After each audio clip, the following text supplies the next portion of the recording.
Hello, welcome to The Dish. I'm Natasha Ho. This is your 2-minute tip to help you cook better food. This week I want to talk about cumin. It is a spice that I love to use in my kitchen, and it's one that I encourage people to keep on hand as a spice that you should always have around.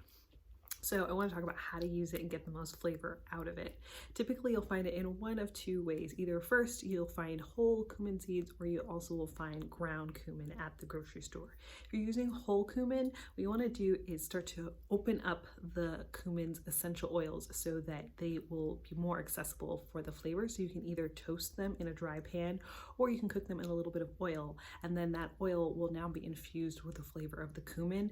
And then I love to do this when I make rice, and then cook the rice in that little bit of cumin and oil. Then you can add in things like bay leaf or butter as well to flavor it. It's A1, so delicious. The other thing that you can do is, if you're using ground cumin, you can add this at any time during the cooking process, because you don't have to worry about all of those essential oils being locked up in the seeds. So anytime during the cooking process, you can add ground cumin and it will infuse a great earthy flavor into the food that you're cooking.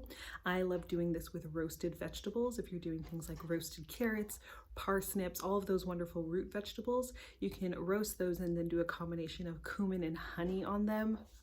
So delicious. You will absolutely fall in love, and it will become a go-to in your kitchen.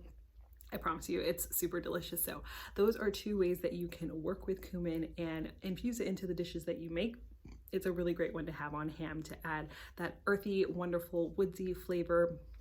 Very complex, and it layers beautifully with lots of other spices. So you can combine it with other things like coriander and cardamom. It works well with paprika. You can mix it with all sorts of other flavors, and it will create a wonderful combination as well. That's it for this week. I'll see you next time. Bye.